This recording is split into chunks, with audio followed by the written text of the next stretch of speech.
Endocrine system एक ऐसा system जो कई सारी छोटी छोटी ग्लैंड से मिलकर बना हुआ होता है और ये ग्लैंड्स एक स्पेसिफिक तरह का केमिकल रिलीज करती हैं जिसे हम हार्मोन्स कहते हैं और इन्हें हम केमिकल मैसेंजर्स भी कह सकते हैं।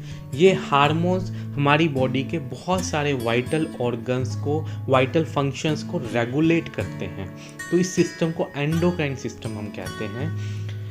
The endocrine system consists of many glands which produces hormones that control many body functions as well as help maintain homeostasis.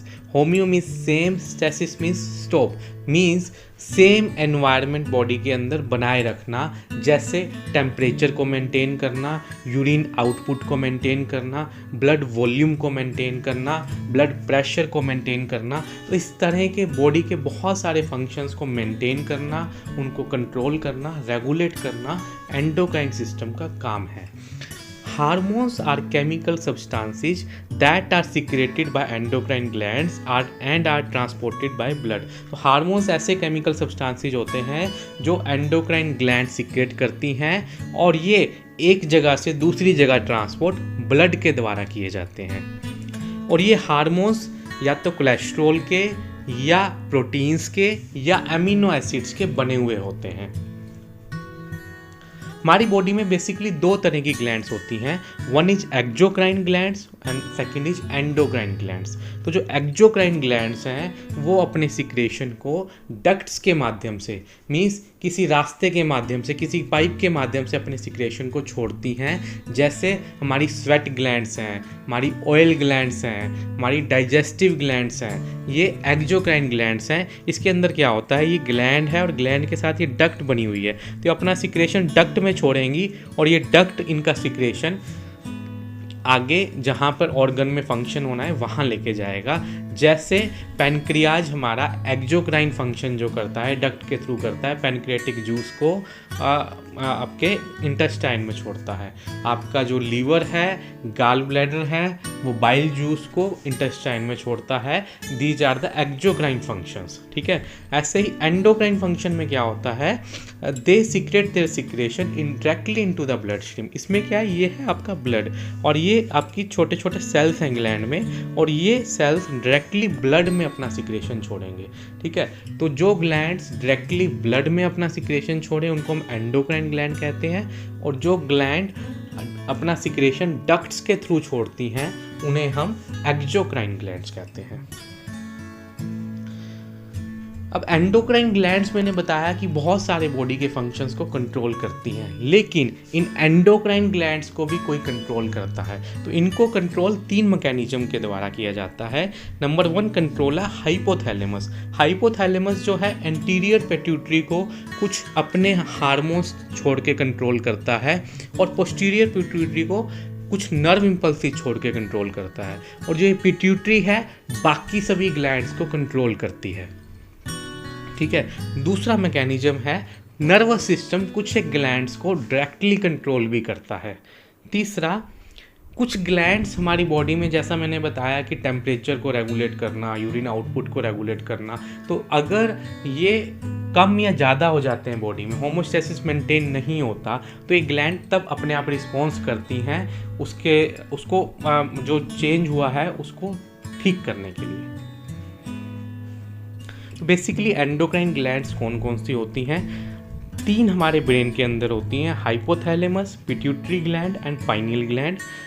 2 हमारे नेक में होती हैं, थायराइड ग्लैंड, और इनके पोस्टीरियर भाग में छोटी छोटी होती हैं पैराथायराइड ग्लैंड, और एक हमारी चेस्ट पे होती है थाइमस ग्लैंड। ये बेसिकली इम्यून सिस्टम में वर्क करती है और बच्चों में ज़्यादा एक्टिव होती है। उसके बाद किडनी के ऊपर 2 छोटी छोटी ग्लैंड्स होती हैं दोनों तरफ, जिनको हम एड्रीनल ग्लैंड्स बोलते हैं। और पैनक्रियाज मैंने अभी बताया आपको, ये एक्जोक्राइन और एंडोक्राइन दोनों तरह की ग्लैंड का काम करती है। उसके बाद मेल्स में टेस्टिस होती हैं, रिप्रोडक्टिव ग्लैंड्स, और फीमेल में ओवरीज होती हैं। तो सबसे पहले पढ़ेंगे हाइपोथैलेमस। हाइपोथैलेमस हमारे ब्रेन के अंदर एक छोटा सा पार्ट होता है। ये इसको हमने मैग्नीफाई करके देखा तो ये हमें ग्रीन कलर का जो दिख रहा है, this is hypothalamus. Hypothalamus is the master of the pituitary gland. ये पिट्यूटरी ग्लैंड का मास्टर होता है जो उसको कंट्रोल करता है। Hypothalamic releasing hormones stimulate cells of anterior pituitary to release hormones. Pituitary gland होती है कि उसके दो पार्ट होते हैं, एक एंटीरियर पिट्यूटरी और एक पोस्टीरियर पिट्यूटरी। तो जो एंटीरियर पिट्यूटरी है वो मेन हार्मोन्स रिलीज करती है और उसके हार्मोन्स के रिलीज को हाइपोथैलेमिक रिलीज हार्मोन्स कंट्रोल करते हैं। दूसरा, कुछ नर्व इम्पल्सिस हाइपोथैलेमस छोड़ता है जो पोस्टीरियर पिट्यूटरी को स्टिमुलेट करती हैं। मींस हाइपोथैलेमस नर्व इम्पल्सिस के जरिए पोस्टीरियर पिट्यूटरी को कंट्रोल करता है और हार्मोन्स रिलीज के जरिए एंटीरियर पिट्यूटरी को कंट्रोल करता है, और ये पिट्यूटरी आगे जाके हमारी बाकी की ग्लैंड्स को कंट्रोल करती है। तो हाइपोथैलेमस के क्या क्या हमारे जो रिलीजिंग हार्मोन्स होते हैं, सबसे पहला है थायरोआइडोट्रोपिन रिलीजिंग हार्मोन। ये क्या करता है, ये थायराइड स्टिमुलेटिंग हार्मोन प्रोड्यूस करता है। ये बेसिकली एंटीरियर पिट्यूटरी के पास जाता है और anterior pituitary TSH thyroid stimulating hormone निकालती है, और ये TSH क्या करता है, ये थायराइड के पास जाता है जिससे थायराइड अपने हार्मोन्स निकालती है। दूसरा है प्रोलैक्टिन रिलीजिंग फैक्टर। ये फैक्टर जब जाता है एंटीरियर पिट्यूटरी के पास तो एंटीरियर पिट्यूटरी प्रोलैक्टिन हार्मोन निकालती है जो आगे जाके ब्रेस्ट के अंदर मिल्क प्रोडक्शन में सहायता करता है। दूसरा है प्रोलैक्टिन इनहिबिटिंग हार्मोन। जब लगता है कि बॉडी को मिल्क ज़्यादा प्रोड्यूस हो रहा है ब्रेस्ट में या हमें ज़रूरत नहीं है मिल्क की, तो ये प्रोलैक्टिन नेगेटिव फीडबैक सिस्टम चलता है और वो हाइपोथैलेमस के पास मैसेंजर पहुंचेगा कि प्रोलैक्टिन ज़्यादा बन रहा है, बॉडी में ज़रूरत नहीं है। तो hypothalamus prolactin inhibiting hormone anterior pituitary के पास भेजेगा जिससे एंटीरियर पिट्यूटरी प्रोलैक्टिन हार्मोन का प्रोडक्शन घटा देगी। ऐसे ही है कोर्टिकोट्रोपिन रिलीजिंग हार्मोन। ये क्या करता है, ये एंटीरियर पिट्यूटरी के पास जाके ACTH एड्रीनो कोर्टिकोट्रोपिन हार्मोन के रिलीज को स्टिमुलेट करता है, और ये ACTH हार्मोन आगे जाके आपकी एड्रीनल ग्लैंड को स्टिमुलेट करता है। ऐसे ही गोनेडोट्रोपिन रिलीजिंग हार्मोन होता है जो गोनैड्स हम बोलते हैं टेस्टिस और ओवरीज को, जो हमारे सेक्सुअल ग्लैंड्स होती हैं उनको हम गोनैड्स बोलते हैं। ठीक है, तो ये गोनेडोट्रोपिन रिलीजिंग हार्मोन क्या करता है, ये एंटीरियर पिट्यूटरी के पास जाके LH और FSH को सीक्रेट कराता है, और LH और FSH जो हैं हमारे ओवरी और टेस्टिस के फंक्शंस को रेगुलेट करती हैं। ठीक है, ऐसे ही ग्रोथ हार्मोन रिलीजिंग हार्मोन होता है। ये क्या करता है, ये एंटीरियर पिट्यूटरी को जाके स्टिमुलेट करता है कि ग्रोथ हार्मोन को रिलीज किया जाए। ग्रोथ हार्मोन क्या करता है, ग्रोथ हार्मोन आपकी मसल्स को बोन्स की ग्रोथ में हेल्प करता है। ऐसे ही हार्मोन रिलीज करता है हिपोथैलेमस सोमैटोस्टैटिन क्या करता है, इस ग्रोथ हार्मोन के प्रोडक्शन को रोकता है या कम करता है। अब इनको याद करने के लिए सिंपल सा तरीका है कि जो थायरोट्रोपिन रिलीजिंग हार्मोन है वो TSH निकाल लेगा, प्रोलैक्टिन रिलीजिंग हार्मोन प्रोलैक्टिन निकाल लेगा, कोर्टिकोट्रोपिन रिलीजिंग हार्मोन एड्रीनो कोर्टिकोट्रोपिक हार्मोन निकाल लेगा, गोनेडोट्रोपिन रिलीजिंग हार्मोन गोनैड्स के LH और FSH निकाल लेगा, growth hormone releasing hormone growth hormone को रिलीज करेगा। ठीक है, तो ये ऊपर वाले जो हैं वो सब हाइपोथैलेमस के रिलीजिंग हार्मोन्स हैं जो नीचे एंटीरियर पिट्यूटरी को स्टिमुलेट करते हैं, और ये एंटीरियर पिट्यूटरी जो है ये हार्मोन्स फिर सीक्रेट करती है एंटीरियर पिट्यूटरी। ठीक है, now comes to the pituitary gland. तो पिट्यूटरी ग्लैंड हाइपोथैलेमस से नीचे छोटी सी पी शेप्ड ग्लैंड जो हमें दिख रही है, इसको हमने मैग्नीफाई करके देखा तो ये इस तरह की दिखती है। इसके दो पार्ट होते हैं, एक ये एंटीरियर आगे वाला पार्ट और एक ये पोस्टीरियर पीछे वाला पार्ट। ठीक है, तो एंटीरियर पिट्यूटरी और पोस्टीरियर पिट्यूटरी ये स्ट्रक्चरली और फंक्शनली दोनों डिफर करते हैं एक दूसरे से, और एंटीरियर पिट्यूटरी को हम एडिनो हाइपोफाइसिस भी बोलते हैं और पोस्टीरियर पिट्यूटरी को हम न्यूरो हाइपोफाइसिस भी बोलते हैं। ये जो पिट्यूटरी क्या करती है, it secrets hormones that directly regulate many body functions and control functions of other glands. ये ऐसे हार्मोन सीक्रेट करती है जो हमारे बॉडी के बहुत सारे फंक्शंस को रेगुलेट करता है, और कुछ ऐसे हार्मोन सीक्रेट करती है जो हमारी बॉडी की अदर ग्लैंड्स को कंट्रोल करता है। ठीक है, तो ये बेसिकली एंडोक्राइन ग्लैंड्स और नर्वस सिस्टम के बीच का कनेक्शन होता है। अब एंटीरियर पिट्यूटरी और पोस्टीरियर पिट्यूटरी मैंने आपको बताया दो होती हैं। एंटीरियर पिट्यूटरी जो मेन है, जो मेजर पार्ट है, यही मेनली मेजर हार्मोन सीक्रेट करती है। ये एंटीरियर पिट्यूटरी क्या क्या हार्मोन सीक्रेट करती है? ये एक तो TSH, thyroid stimulating hormone, thyroid जो अगली ग्लैंड है ये थायराइड को स्टिमुलेट करता है। एक है ACTH, ACTH क्या करता है? एड्रीनल ग्लैंड को स्टिमुलेट करता है। FSH और LH follicle stimulating hormone and luteinizing hormone, हम रिप्रोडक्टिव सिस्टम में पढ़ चुके हैं। ये क्या करते हैं? ये ओवरी और टेस्टिस को स्टिमुलेट करते हैं। ग्रोथ हार्मोन क्या करता है? हमारी बॉडी की ग्रोथ में हेल्प करता है, ग्रोइंग एज में, ठीक है। प्रोलैक्टिन क्या करता है? प्रोलैक्टिन मैंने बताया ब्रेस्ट में मिल्क प्रोडक्शन की सिक्रेशन को स्टार्ट करता है। एंडोर्फिन्स भी निकलते हैं एंटीरियर पिट्यूटरी से। एंडोर्फिन्स बेसिकली हमारे पेन रिसेप्टर्स का काम करते हैं ब्रेन में, ठीक है। और पोस्टीरियर पिट्यूटरी से बेसिकली दो हार्मोन्स निकलते हैं। एक तो है ADH, एंटी डायरेटिक हार्मोन्स, ठीक है। ये क्या करता है?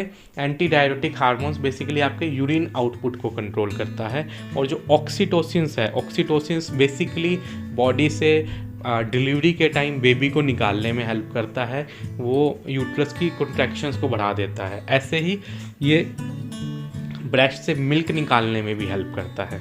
इनके बारे में हम डिटेल में पढ़ेंगे। तो बेसिकली क्या है? एंटीरियर पिट्यूटरी से हमारे ये हार्मोन्स निकल रहे हैं और पोस्टीरियर पिट्यूटरी से ये हार्मोन्स निकल रहे हैं। तो TSH जो फर्स्ट हार्मोन है, थायराइड स्टिमुलेटिंग हार्मोन, ये क्या करता है? ये सिंपल सा काम करता है। हमारी एक नेक्स्ट ग्लैंड होती है थायराइड, ये थायराइड को जाके स्टिमुलेट करता है कि वो थायराइड अपने हार्मोन्स निकाले, ठीक है। अब क्या है, ये सिस्टम देखो कैसे वर्क कर रहा है। आपकी बॉडी में फॉर एग्जांपल कैल्शियम की कमी होगी, ठीक है।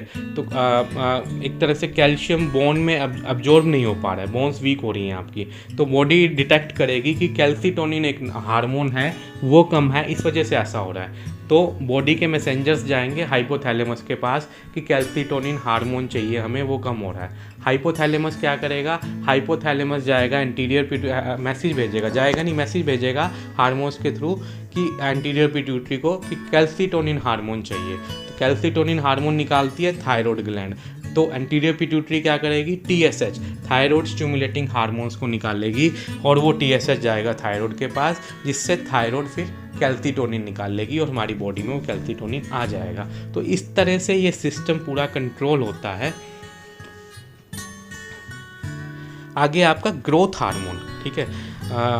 ग्रोथ ऑफ ये क्या करता है? ग्रोथ हार्मोन आपकी मसल्स की ग्रोथ, आपकी बोन्स की ग्रोथ और आपका क्या कहते हैं फैट का ब्रेकडाउन और सेल्स की ग्रोथ को देखता है। मेनली ये बच्चों में ज़्यादा एक्टिव रहता है जो ग्रोइंग एज होती है। तो ये ग्रोथ हार्मोन डिसाइड करता है आपकी हाइट कितनी होगी, आपकी विड्थ कितनी होगी, आपका फैट कैसा होगा।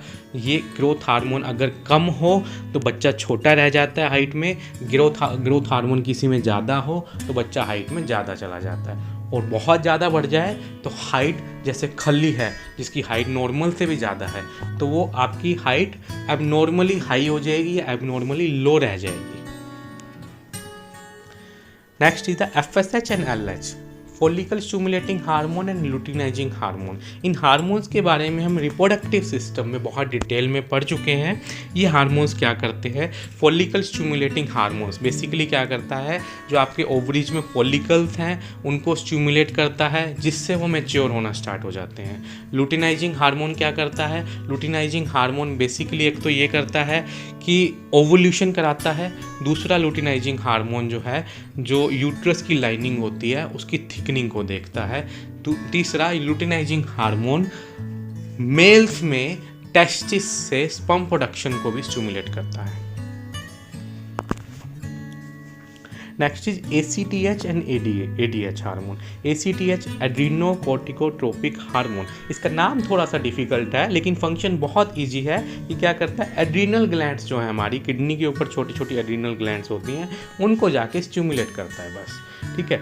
Next is ADH, antidiuretic hormone. It causes kidneys to reduce water excretion. It is also secreted by posterior pituitary. ये posterior pituitary से निकलता है, पहली चीज़। दूसरी चीज़, ये इसका क्या मेन फंक्शन है, ये डिसाइड करता है कि आपकी बॉडी से वाटर कितना निकलना है और कितना हमारे को ब्लड में वाटर चाहिए। तो वाटर बैलेंस को मेंटेन ये करता है, ठीक है। अगर मैं आपकी बॉडी से ADH निकाल लूँ तो आपका यूरिन जो है रुकेगा ही नहीं, आपकी यूरिन आउटपुट बढ़ जाएगी। और इसका इंटरेस्टिंग फैक्ट क्या है, जो लोग ड्रिंक करते हैं, जब वो ड्रिंक करते हैं तो जो अल्कोहल होता है, अल्कोहल ADH को इनहिबिट करता है। ADH इनहिबिट हो जाएगा तो अल्कोहल पीने के दौरान उन लोगों का यूरिन आउटपुट बढ़ जाता है, ठीक है। तो ADH एक बहुत इंपॉर्टेंट हार्मोन होता है हमारे यूरिन आउटपुट को कंट्रोल करने के लिए, हमारे बॉडी में वाटर बैलेंस को मेंटेन करने के लिए। Next is the pineal gland. ये बहुत छोटी सी, ये ब्रेन के अंदर रेड कलर की जो ये नज़र आ रही है आपको, this is a pineal gland. It is a small P-shaped gland in the brain. Its functions are not fully understood yet. इसके जो फंक्शंस हैं अभी तक हमें पूरी तरह से पता नहीं लग पाए हैं। This is a very mysterious gland, जिसके थोड़े बहुत फंक्शंस तो हमें पता लग पाए हैं, लेकिन इसके बहुत सारे और भी फंक्शंस होते हैं। बहुत सारे स्पिरिचुअल गुरुज इसके बारे में बात करते हैं। मेडिटेशन से ग्लैंड का साइज बढ़ जाता है, जिससे आपको सेटिस्फैक्शन महसूस होती है। इस तरह की बहुत सारी थ्योरीज हैं, लेकिन वो सभी थ्योरीज अनप्रूवन हैं। तो बेसिकली प्रूवन फंक्शन क्या है इसका, it produces melatonin hormone which has various functions in the central nervous system. अब ये मेलाटोनिन हार्मोन प्रोड्यूस करती है। इसको मेलाटोनिन वर्ड को आप मिलानिन से रिलेट मत करना। स्किन के अंदर एक सेल्स होते हैं मिलानिन, ठीक है। तो ये मिलानिन अलग है, मिलानिन केमिकल अलग है, और मेलाटोनिन अलग है। इन दोनों का आपस में कोई लेना देना नहीं है, ठीक है। मिलानिन जो है वो आपकी स्किन का कलर डिसाइड करता है, लेकिन जो मेलाटोनिन है ये नर्वस सिस्टम के कुछ फंक्शंस को रेगुलेट करता है। इसका मेन फंक्शन क्या है, it regulates sleep and wake cycle. आपने कब सोना है और कब उठना है, ये उस साइकिल को रेगुलेट करता है। Melatonin production is stimulated by darkness and inhibited by light. Means जब रात होती है तो इसकी प्रोडक्शन बढ़ जाती है, आपको नींद आने लगती है। जब दिन होता है इसकी प्रोडक्शन कम हो जाती है और आपको नींद नहीं आती है, आपकी नींद खुल जाती है। See how magical this is. Next one is the thyroid gland, very important gland in our body. It is located below the larynx and on the trachea. Trachea के ऊपर होती है ये, इसके 2 लोब होते हैं, रेड कलर की gland है, ठीक है। और ये बेसिकली 3 हार्मोन सीक्रेट करती है। पहला हार्मोन है कैल्सीटोनिन। कैल्सीटोनिन क्या करता है, decreases blood calcium levels by causing calcium to be deposited in the bones.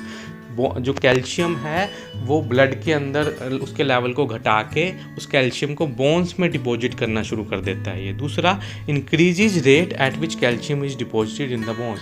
तो बोन्स के ऊपर कैल्शियम को तेज़ी से उसके रेट को बढ़ा देता है, तेज़ी से डिपॉजिट करना शुरू कर देता है। और T3 और T4 हार्मोन ये कब प्रोड्यूस होते हैं, जब TSH थायराइड ग्लैंड स्टिमुलेट होगी। थायराइड ग्लैंड 2 तरह से स्टिमुलेट होती है। पहला तो जैसा आपने पढ़ा कि थायराइड स्टिमुलेटिंग हार्मोन, जब एंटीरियर पिट्यूटरी से TSH आएगा तब स्टिमुलेट होगी। दूसरा, जब बहुत ठंड लगती है आपको तो थायराइड ग्लैंड स्टिमुलेट हो जाती है, जिससे T3 और T4 हार्मोन निकलते हैं। और ये T3 और T4 कैसे क्या काम करते हैं, बेसिकली एक तो आपका मेटाबॉलिक रेट बढ़ा देते हैं।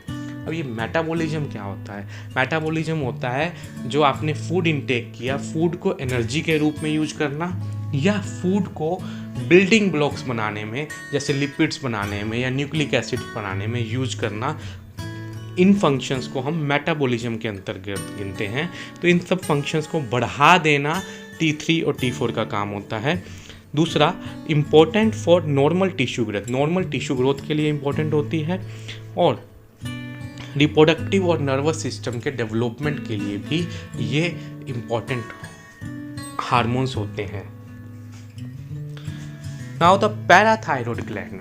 पैराथायरॉयड, पैरा थायराइड, जो थायराइड के ऊपर रहती है उसको हम पैराथायराइड बोलते हैं। ये बेसिकली ये छोटी छोटी पी शेप्ड की ग्लैंड होती हैं जो थायराइड के पीछे रहती हैं, ठीक है। तो ये बेसिकली जनरली 4 होती हैं हर एक में, लेकिन किसी किसी में हो सकता है 2 ही हों, किसी किसी में 3 मिल सकती हैं, किसी किसी में 1 भी मिलती है ये, ठीक है। लेकिन यूजुअली 4 पाई जाती हैं, ठीक है। ये क्या करती हैं, ये बेसिकली पैराथायराइड हार्मोन को सीक्रेट करती हैं, और वो हार्मोन क्या करता है, ब्लड के अंदर कैल्शियम को बढ़ा देता है, ठीक है। दूसरा, stimulates kidney to retain calcium, calcium kidneys के द्वारा भी बाहर ना निकले वो भी देखता है वो। तीसरा, promotes calcium absorption into intestine, means अगर आप खाना खा रहे हो और दूध पी रहे हो, आप कैल्शियम इनटेक कर रहे हो, लेकिन अगर पैराथायराइड हार्मोन नहीं है तो उसकी जो कैल्शियम की एब्जॉर्प्शन है आपकी बॉडी में वो कम रहेगी, क्योंकि पैराथायराइड हार्मोन हेल्प करता है आपकी इंटेस्टाइन से कैल्शियम को एब्जॉर्ब करने में, ठीक है। दूसरा जो हमने अभी पीछे पढ़ा कैल्सीटोनिन का, कैल्सीटोनिन ब्लड में कैल्शियम को घटा के बोन्स में डिपॉजिट करना शुरू कर देता है, और पैराथायराइड हार्मोन क्या करता है, उस रेट को कम करके ब्लड में ही कैल्शियम को बनाए रखता है। तो ये एक दूसरे से एंटागोनिस्ट काम करते हैं, ठीक है। Next one is the thymus gland. Thymus gland होती है चेस्ट में छोटी सी ग्लैंड, ठीक है। ये बेसिकली इम्यून सिस्टम में काम में आती है। ये जो ग्लैंड थाइमोसिन नाम का हार्मोन प्रोड्यूस करती है, और ये थाइमोसिन हार्मोन क्या करता है, ये वाइट ब्लड सेल से टी लिम्फोसाइट बनाने में काम आता है। टी लिम्फोसाइट क्या करते हैं, हमारे को कई तरह की इन्फेक्शन से लड़ने में हेल्प करते हैं। और ये थाइमस ग्लैंड है बेसिकली बच्चों में ज़्यादा एक्टिवेट होती है, क्योंकि बच्चों में इम्यूनिटी की ज़्यादा ज़रूरत पड़ती है, और जैसे जैसे बच्चा बड़ा होता है, एडल्ट बनता है, तो ये ग्लैंड धीरे धीरे श्रिंक हो जाती है और एंड में फैट टिश्यू बन जाता है। तो हम यहाँ पर देख सकते हैं ये बच्चे में ग्लैंड येलो कलर की काफ़ी बड़ी नज़र आ रही है, और ये एडल्ट में छोटी सी नज़र आ रही है, ठीक है। Next one is the pancreas. तो जो पैनक्रियाज है ये वो ऐसी ग्लैंड है जो एक्सोक्राइन फंक्शन भी करती है और एंडोक्राइन फंक्शन भी करती है। ये जो आपका ये स्टमक है और ये डिओडिनम है, डिओडिनम के बीच में रहती है, ठीक है। It is located in the folds of the duodenum, तो दिस इज द पैनक्रियाज, ठीक है। इसका एंडोक्राइन और एक्सोक्राइन दोनों फंक्शन है। एक्सोक्राइन फंक्शन हम डाइजेस्टिव सिस्टम में पढ़ चुके हैं, उसके अंदर क्या होता है, ये पैनक्रिएटिक जूस बनाता है जो डाइजेशन में हेल्प करता है, ठीक है। यहाँ पर हम इसके एंडोक्राइन फंक्शन को डिटेल में पढ़ेंगे। तो जो ये पैनक्रियाज होता है इसके ऊपर ये छोटे छोटे आपको जो पर्पल कलर के डॉट डॉट से दिखाई दे रहे हैं, ये बेसिकली होते हैं आइसलेट्स ऑफ लैंगरहैंस। ये क्लस्टर ऑफ सेल्स होते हैं। इसको हम अगर मैग्नीफाई करके देखते हैं तो हम देखते हैं कि कई सारे जो सेल्स हैं वो इकट्ठे झुंड में यहाँ बैठे हैं। क्लस्टर का मतलब होता है झुंड में, तो ये कई सेल्स के छोटे छोटे झुंड होते हैं ये, ठीक है। तो इन झुंड में हम इसको बड़ा करके देखते हैं तो 3 तरह के सेल्स इसमें हमारे को बेसिकली मिलते हैं। एक अल्फा सेल जो बहुत ही लाइट कलर के हैं, दूसरे बीटा सेल्स जो ये डार्क कलर के हैं, तीसरे डेल्टा सेल्स जो लाइट कलर में छोटे छोटे सेल्स हैं। तो ये 3 तरह के सेल्स इस क्लस्टर में मिलते हैं, और ये सेल्स ऐसे हार्मोन्स रिलीज करते हैं जो बॉडी में ग्लूकोज के लेवल को मेंटेन करता है, ठीक है। तो अल्फा सेल्स जो है ग्लूकागोन नाम का हार्मोन रिलीज करते हैं जो ब्लड ग्लूकोज लेवल को कंट्रोल करेगा। दूसरा बीटा सेल्स जो है इंसुलिन रिलीज करते हैं। इंसुलिन क्या करती है, इंसुलिन जो सेल्स के अंदर जब हमने सेलुलर लेवल ऑफ सिस्टम पढ़ा था, सेल पढ़ा था, तो सेल्स को एनर्जी के लिए या कुछ भी बनाने के लिए ग्लूकोज चाहिए होता है, ठीक है। ग्लूकोज हमें मिलता है खाना खाने से, तो खाना खाने से जो ग्लूकोज मिला वो ब्लड में आ गया, लेकिन ब्लड से सेल्स में वो तब तक नहीं जाएगा जब इंसुलिन की प्रेजेंस नहीं होगी। इंसुलिन होगा तभी जो है सेल्स में ग्लूकोज जाएगा और सेल्स उसको यूज कर पाएंगे। अब जो डायबिटीज़ नाम की बीमारी है जो आजकल बहुत कॉमन है, शुगर नाम की बीमारी, उसमें क्या होता है, पेशेंट की बॉडी में ग्लूकोज बढ़ने लग जाता है। अब ग्लूकोज अगर ज़्यादा है हमारी बॉडी में तो हमारी बॉडी में एनर्जी ज़्यादा होनी चाहिए, लेकिन उन पेशेंट्स में एनर्जी कम होती है, वो पेशेंट्स वीक होने शुरू हो जाते हैं, उनके ऑर्गन्स डैमेज होने शुरू हो जाते हैं। क्यों? क्योंकि ग्लूकोज तो ज़्यादा है लेकिन उनकी जो बॉडी के सेल्स हैं उस ग्लूकोज को यूज नहीं कर पा रहे। तो हम उन पेशेंट्स में ऐसी दवाइयाँ यूज करते हैं जो इन बीटा सेल्स को स्टिमुलेट करती हैं जिससे इंसुलिन ज़्यादा निकले। लेकिन कुछ पेशेंट्स में क्या होता है कि बीटा सेल्स काम ही नहीं करते या लेटर स्टेज पे जाके बीटा सेल्स काम करना बंद कर देते हैं, तो फिर हमें उनको इंसुलिन हार्मोन बाहर से देना पड़ता है, जो इंसुलिन के इंजेक्शंस लगते हैं हमारे को, ठीक है। ऐसे ही है, नेक्स्ट वन है डेल्टा सेल। डेल्टा सेल क्या निकालता है? स्मेटोस्टेटिन। स्मेटोस्टेटिन क्या करता है? वो इन दोनों हार्मोन्स को रेगुलेट करता है, ठीक है, इनको इनहिबिट करता है। बेसिकली आपको जनरल लैंग्वेज में बताऊँ तो वो इन दोनों का पेरेंट है। अगर ये दोनों बच्चे ज़्यादा हरकतें करने लगते हैं, बिगड़ जाते हैं, तो ये बाहर आता है और इनको कंट्रोल कर देता है, ठीक है। तो दिस इज सो मैजिकल कि बॉडी के अंदर ही हर चीज़ का कंट्रोल दिया हुआ है। Next one is the adrenal glands. ये हमारी किडनी के ऊपर, दोनों किडनी के ऊपर छोटी छोटी 2 ग्लैंड्स होती हैं, और इन ग्लैंड्स को अगर हम उठाकर देखते हैं तो इस एक ग्लैंड के अंदर 2 कवरिंग होती हैं। एक ये डार्क वाली कवरिंग जिसको हम एड्रीनल मेडुला बोलते हैं, और एक ये ऊपर लाइट कलर की कवरिंग जिसको हम एड्रीनल कॉर्टेक्स बोलते हैं। और इन दोनों कवरिंग के अंदर अलग अलग तरह के सेल्स होते हैं। जो ऊपर वाली कवरिंग है उसके अंदर जो सेल्स होते हैं वो अलग तरह के हार्मोन निकालते हैं, और जो अंदर वाली डार्क कलर की कवरिंग है उसके अंदर सेल्स अलग होते हैं जो अलग तरह के हार्मोन्स निकालते हैं। अभी क्या हार्मोन निकालते हैं? एड्रीनल मेडुला जो अंदर वाली डार्क कलर वाली है वो एपिनेफ्रिन और नोर एपिनेफ्रिन, ये 2 हार्मोन निकालती है। और जो एड्रीनल कॉर्टेक्स जो बाहर वाली है वो 3 हार्मोन निकालती है, एल्डोस्टेरोन, कॉर्टिसोल और एंड्रोजन। ये 3 तरह के हार्मोन निकालते हैं। अब इन हार्मोन्स के क्या फंक्शन होते हैं? फर्स्ट है एपिनेफ्रिन और नोर एपिनेफ्रिन, इसको हम एड्रीनालिन और नोर एड्रीनालिन भी बोलते हैं। इसका मेन जो फंक्शन है, आपका जो ऑटोनोमिक नर्वस सिस्टम में 2 पार्ट होते हैं, सिंपैथेटिक नर्वस सिस्टम और पैरासिम्पैथेटिक नर्वस सिस्टम। तो जो सिंपैथेटिक नर्वस सिस्टम का फंक्शन होता है ये उसको हेल्प करता है। क्या करता है? उसमें हार्ट रेट को बढ़ा देता है, आपकी स्केलेटल मसल्स के पास जो ब्लड लेके जाते हैं, वेसल्स ब्लड लेके जाते हैं, उनको ये डायलेट कर देता है जिससे मसल्स का फंक्शन बढ़ जाता है। ब्लड प्रेशर आपका बढ़ा देता है, ये आपके रेस्पिरेटरी सिस्टम की एयरवेज को डायलेट कर देता है जिससे आप सांस तेज तेज ले पाएँ। ये आपका ग्लाइकोजन से ग्लूकोज ज़्यादा बनाना शुरू कर देता है जिससे आपको एनर्जी मिले, और ये आपके मेटाबॉलिज्म को भी इंक्रीज कर देता है। तो ये सब चीज़ों की ज़रूरत हमें कब पड़ती है? तब पड़ती है जब आप किसी इमरजेंसी में होते हैं, जैसे एकदम से शेर आपके आगे आ गया और आपको एकदम से भागना पड़ा, तो आपकी बॉडी में एकदम से जो एनर्जी आएगी, आप में जो स्फूर्ति आएगी, वो ये एपिनेफ्रिन और नोर एपिनेफ्रिन ये हार्मोन्स लेके आते हैं।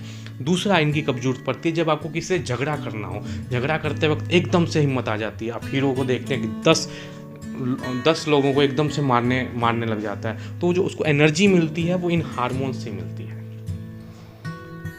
Next are the aldosterone. Aldosterone क्या करता है? ये works to regulate the concentration of minerals. हमारी बॉडी में कुछ मिनरल्स होते हैं जो रिक्वायर्ड होते हैं, जैसे सोडियम और पोटाशियम, तो ये उनके जो रिक्वायरमेंट को रेगुलेट करता है। Next is cortisol. कॉर्टिसोल क्या करता है? Works to regulate glucose levels in the blood released in response to stress और इंजरी। ये क्या है? कोर्टिसोल भी जो एपिनेफ्रिन और नोर एपिनेफ्रिन में जब ग्लूकोज लेवल की ज़्यादा ज़रूरत होती है, एनर्जी की ज़्यादा ज़रूरत होती है, ग्लूकोज की ज़्यादा ज़रूरत होती है, तो ये कोर्टिसोल ग्लूकोज को ज़्यादा प्रोड्यूस करता है। या ऐसे वक्त पर जब आपको एनर्जी की ज़्यादा ज़रूरत है, उस वक्त ये कोर्टिसोल एक्टिव हो जाता है, ठीक है।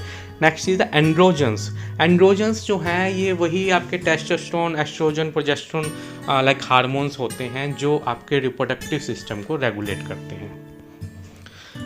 So next is the reproductive glands. तो रिप्रोडक्टिव ग्लैंड्स बेसिकली 2 होती हैं, मेल्स में टेस्टिस और फीमेल्स में ओवरीज।